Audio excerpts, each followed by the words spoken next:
Continuamos com o balanço das ideias e debates do seminário Reforma Política Já, uma parceria da OAB São Paulo com a TV Cultura, evento realizado no dia 29 de janeiro. A Ordem vem já trabalhando em torno da reforma política há algum tempo e nós conversamos agora com o secretário-geral do Conselho Federal, Dr. Cláudio Pereira de Souza Neto. Como vai, senhor? Muito bem, obrigado. Doutor, em primeiro lugar, a Ordem no ano passado apresentou aos candidatos à presidência da República uma proposta de reforma política. Quais são os principais pontos dessa proposta que o Conselho Federal colocou? Na verdade, é uma proposta da OAB, mas formulada em conjunto com várias outras entidades representativas da sociedade civil. Uma outra entidade que tem exercido um papel importantíssimo é a CNBB, Confederação Nacional dos Bispos do Brasil. Então, a OAB, em diálogo com essas mais de 100 entidades representativas, elaborou uma proposta de reforma política, que nós chamamos de eleições limpas.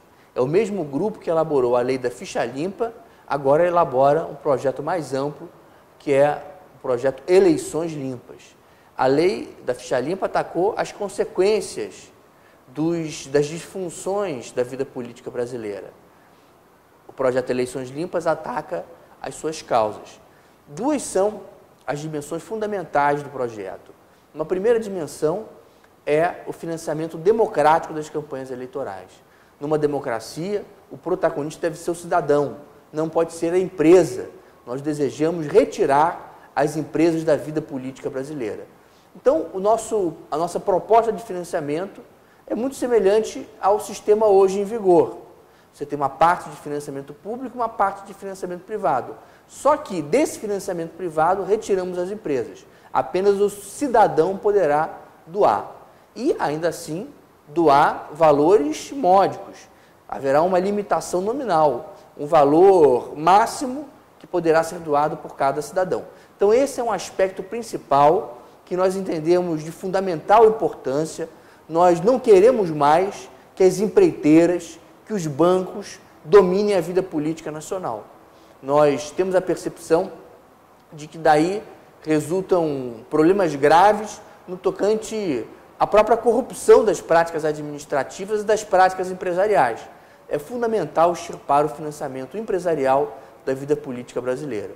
Um segundo ponto do projeto é justamente o voto transparente. Porque no sistema hoje em vigor no Brasil, o voto é opaco, ele é desprovido de transparência. Nós votamos em um candidato e, por meio de um sistema de transferência de votos, o nosso voto pode acabar servindo para eleger um candidato que defende as ideias contrárias. No Brasil, hoje, menos de 10% dos candidatos são eleitos com votos próprios. Mais de 90% são eleitos com votos transferidos, ou seja, dados a outros candidatos e transferidos. Nós queremos dar transparência ao sistema e permitir que o eleitor tenha consciência das duas funções exercidas pelo voto hoje. O voto hoje serve para escolher a participação dos partidos na Casa Legislativa, no Congresso, na Câmara de Deputados, e também para escolher as pessoas que ocuparão os cargos. Então, a nossa proposta é de que o eleitor vote duas vezes. Manifeste, de um lado, a sua preferência partidária e, de outro lado, a sua preferência pessoal, mas sem que haja mais essa possibilidade de transferência de votos. Em outubro de 2014, foi realizado no Rio de Janeiro o Congresso Nacional da Advocacia. Nesse congresso, esse projeto de reforma política foi entregue aos candidatos à presidência da República, ou representantes que ali estiveram para fazer um debate que encerrou aquele evento. Diante dessa entrega e verificando os fatos posteriores, esse início de novo governo, a nova legislatura no Congresso Nacional, qual é o entendimento da diretoria do Conselho Federal? Esse projeto, de fato, foi abraçado pela candidata vencedora, por parlamentares? Acredita-se que a reforma política venha mesmo? Acredita-se. Esse projeto tem uma virtude fundamental. Ele não é um projeto do governo, nem é o projeto da oposição. Nós entendemos que no que toca ao tema da reforma política, essa dinâmica parlamentar, governo-oposição, tem impedido que o Brasil avance. E o povo brasileiro quer O povo brasileiro exige um avanço no tocante às suas instituições políticas. Então, só um projeto que nasça do próprio povo, um projeto que será apresentado por meio de iniciativa popular. Estamos coletando assinaturas, já temos 600 mil assinaturas, nosso objetivo é de coletar 1.500.000 assinaturas e ir em passeata pela esplanada dos ministérios e entregar o nosso projeto de iniciativa popular ao Congresso Nacional. Essa sua origem virtuosa, essa sua origem no próprio povo, na própria vontade popular de mudança, nós entendemos que será a motivação fundamental para superar esse impasse resultante da dinâmica governo-oposição que tem lugar no Congresso Nacional. Doutor, nós chegamos em um momento em que a população está muito insatisfeita com a classe política. A gente vem falando que a reforma política pode sanar isso, mas qual, na avaliação do senhor, é a razão desta insatisfação ou quais razões? Muitas razões. O povo tem visto muitos escândalos de corrupção e grande parte desses escândalos envolvem financiamento de campanhas eleitorais por empresas.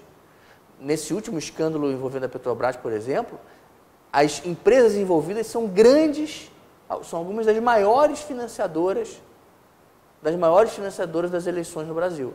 Então, é absolutamente fundamental que haja uma separação. A atividade empresarial, os negócios privados têm a sua natureza econômica e devem ser protegidos, incentivados, fomentados no Brasil.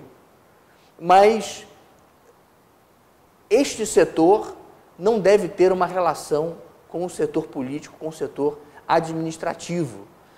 O administrador, o gestor público, o governante, deve manter uma relação de imparcialidade relativamente a todos os agentes econômicos. Os processos licitatórios devem ser processos caracterizados pela probidade na gestão da coisa pública. A atuação regulatória do Estado deve ser uma atuação imparcial, que não veja quem doou ou quem deixou de doar para a campanha eleitoral. Então, é absolutamente imperioso que haja uma separação entre essas esferas, a esfera da economia e a esfera da política, a esfera da administração, e um passo importantíssimo para que esta separação ocorra é proibir o financiamento empresarial das campanhas eleitorais.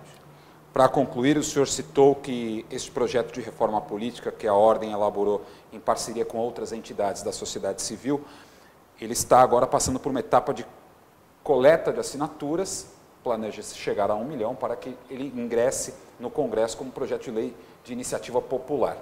O cidadão que nos assiste, que quer participar, como ele contribui com a assinatura dele? A participação do cidadão é decisiva. Não é razoável esperar que os políticos que hoje ocupam cargos públicos, que foram eleitos de acordo com as regras hoje em vigor, que seja deles o protagonismo desse processo. Que a iniciativa para alterar as instituições políticas seja do próprio político que se elegeu de acordo com as regras hoje em vigor. O povo tem que assumir o protagonismo. O povo tem que ser o principal ator desse processo, ter a sua iniciativa. Por isso, o cidadão que desejar tomar para si os destinos da vida política brasileira tem agora uma oportunidade. Poderá ir ao site do Conselho Federal, lá no site encontrará todo o material. Nós publicamos um livro explicando cada um dos aspectos da nossa proposta de reforma política. Temos o formulário para a coleta de assinaturas, temos também o endereço para a remessa do formulário e várias outras informações que possibilitarão que o cidadão interessado possa participar de maneira efetiva, de maneira ativa do processo de reforma das instituições políticas nacionais. Cláudio Pereira de Souza Neto, secretário-geral do Conselho Federal da Ordem dos Advogados do Brasil. Obrigado pelas informações. Obrigado.